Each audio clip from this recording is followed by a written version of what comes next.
And then, you know, Jill Stein went on the Breakfast Club and got, you know, like the treatment. the treatment, right? And I think she gave them the business too. And a very good point, if I could piggyback on that. You know, Yeah. Angela Rye, and I don't want to single out anybody in particular, but you know, Angela Rye goes on the Breakfast Club, and the only things that she really cared about was the mispronunciation of Kamala's name. Apparently, that's a big triggering point for her.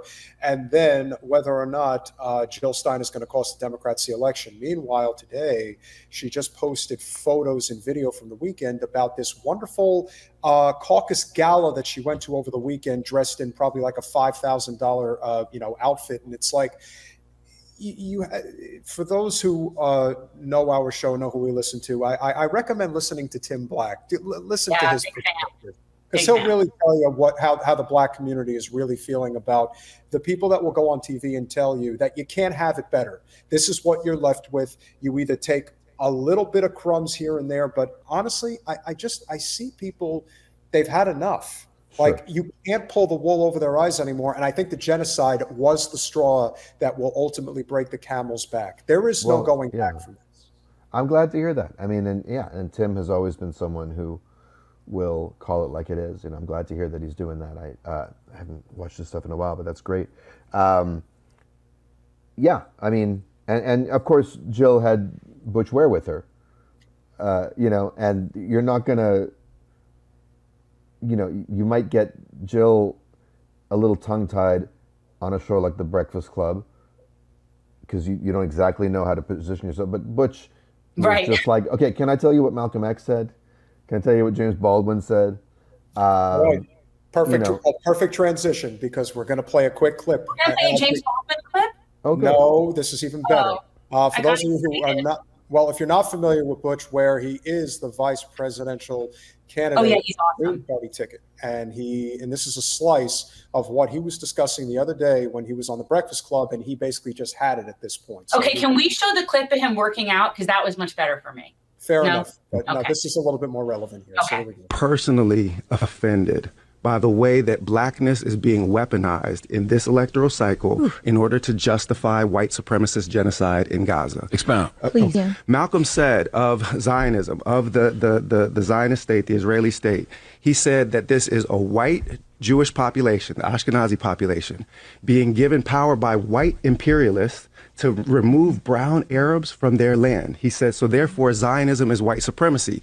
In 1979, Open Letter to the Born Again, James Baldwin said the same thing. He said the state of Israel was not created for the salvation of the Jews. It was created for the salvation of Western interests. When you go through Kwame Ture, Malcolm X, James Baldwin, Toni Morrison, Angela Davis, Assata Shakur, these are all people that cited the Palestinian resistance movement, not even to bring in the Africans, right? Not to mention Nelson Mandela, not to mention Thomas Sankara, who talked about Zionism as being the face of imperialism in the Middle East, right? This is what the Black radical tradition taught me.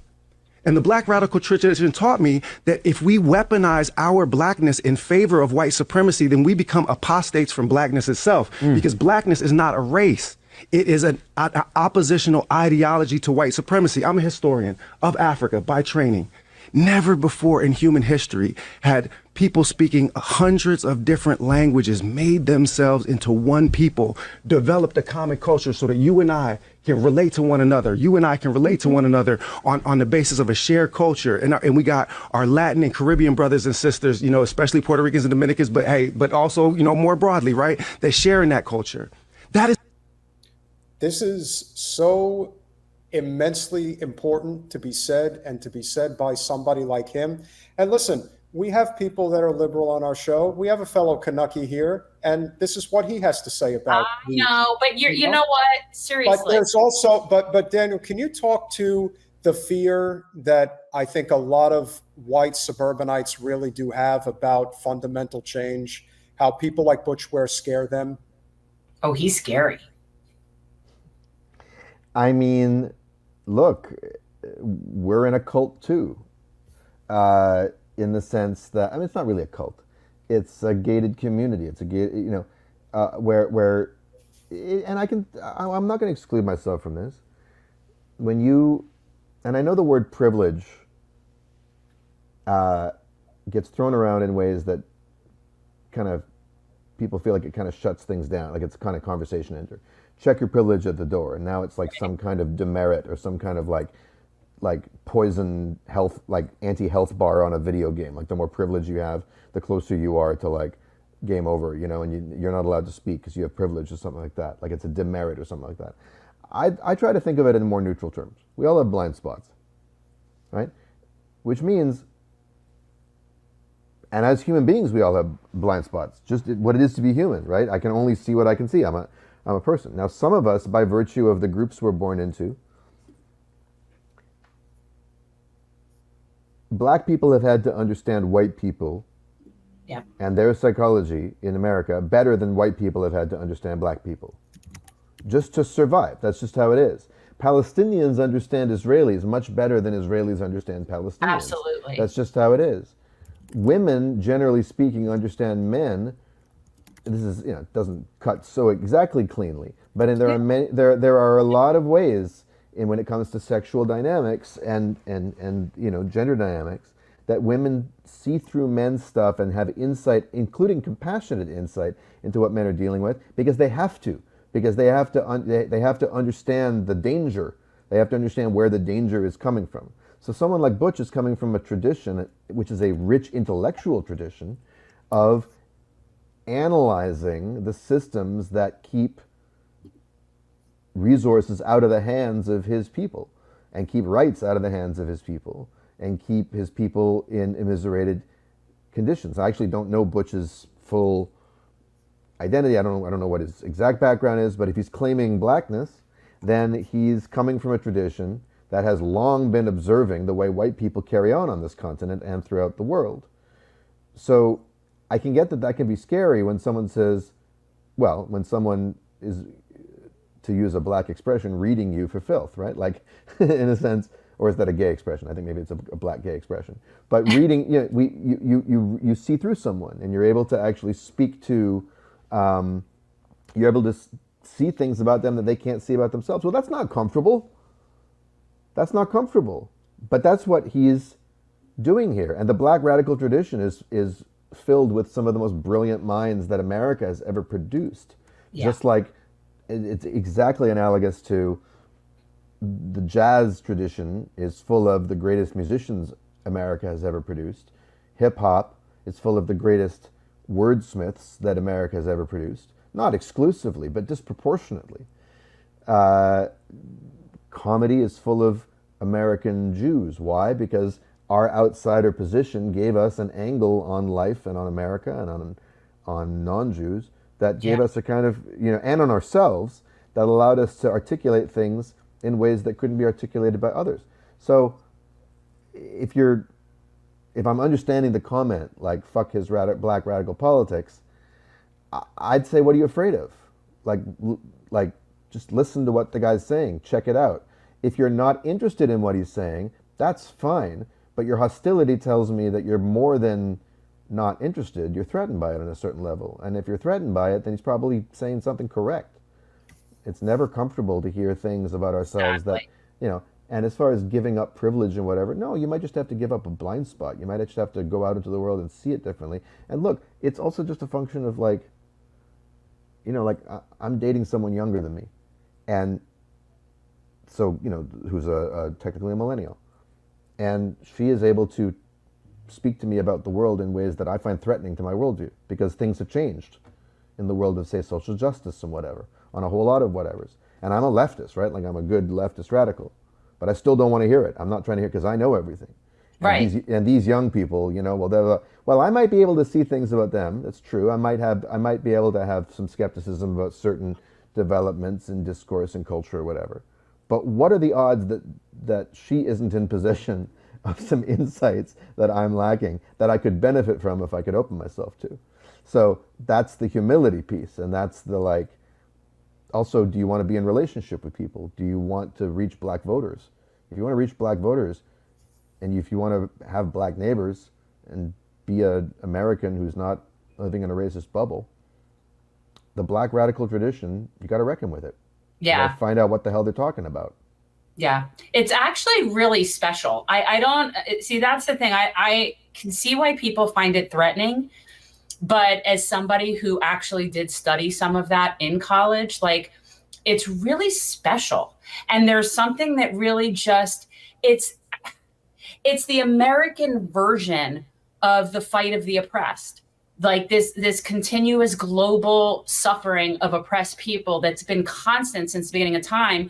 And our tradition of it in this country is so best, like, addressed by that group of people, that radical tradition. Like, I'm sorry. It's very rich.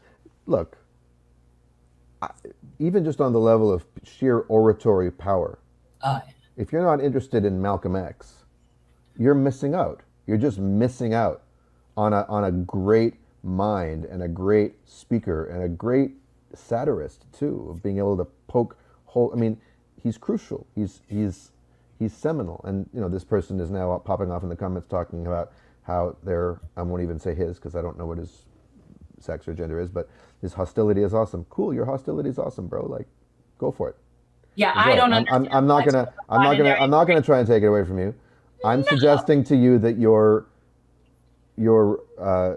if you're serious, if you're not being irony pilled here, and you're just rejecting the black radical tradition on some crazy, like, you're missing out on what a big piece of what makes America actually great. Okay, well, I don't know why they're freaking out about the Ukraine war. We'll get to that in a minute. Let's finish. This has nothing to do with Ukraine. What I want to say is, why are you comparing somebody to their brother? First of all, Daniel does not say he's a journalist. That's not his shtick. Like, why would you be thinking, like, so because his brother says something, he should say, like, what is wrong with you people? Why can't, like... Well, first of all, I've yet to hear my brother say anything that's ever been challenged factually. Whenever people come at him, they call him names. They call him they're saying you don't comment on. I don't know if you know this or not, but when Anna Kasparian came for your brother, we let her have it in such a way that she really got pissed off at Jen. Like, I found out, like, really did not like it, what we did. Yeah, well, that was some cowardly shit that she and Cenk pulled, Right. Amen. I'm very protective of journalists because at heart, that's where that's what I went to school for. Like, I think, to me, I think very highly of that. So I will always stand up for that.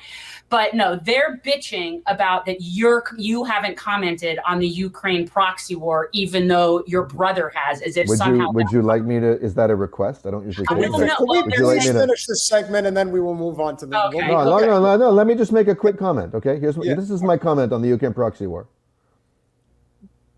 The Ukraine war is a proxy war, and the U.S. stoked it, and they don't want it to end, and they got in the way of the negotiation. This is what I understand to be the case, and we should have a government that doesn't want to provoke World War III just to make Raytheon and Northrop Grumman rich. And exactly. The Democrats are just as guilty of this as the Republicans are. In fact, the Republicans happen to have a small block of them who at least nominally claim to care about America first. So that is my comment on the Ukraine proxy war.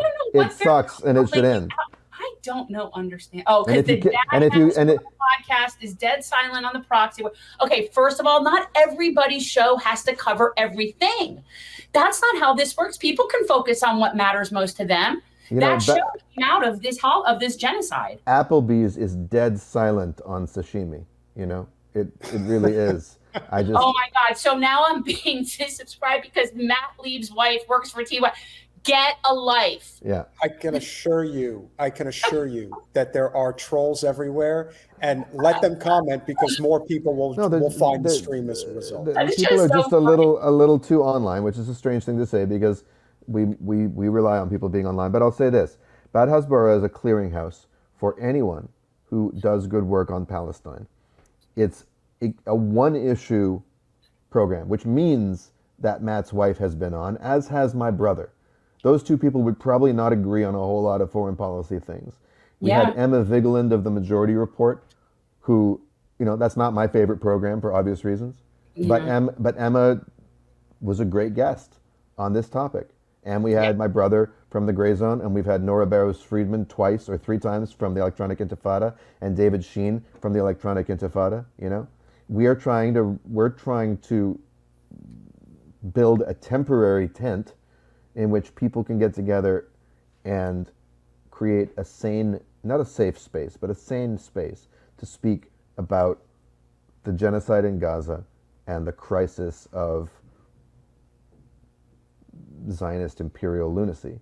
Yeah. And we'll you know, I made a whole video on Instagram like criticizing Mehdi Hassan for the framing of his debate with Eylon Levy. I'd happily have Mehdi on the show. Like it's a rather diffuse mandate we have.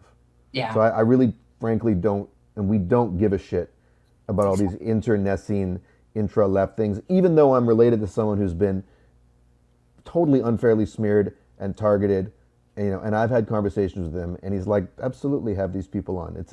We're talking about Gaza here later for all those other disagreements. So if you're not getting your like rocks off the way you want, because like everyone, like you're not getting the content exactly curated, like the dim sum a la carte content you want, like num num num num num, Ukraine proxy war, anti-NATO, blah, blah, blah, blah, and you're getting like a mix of things.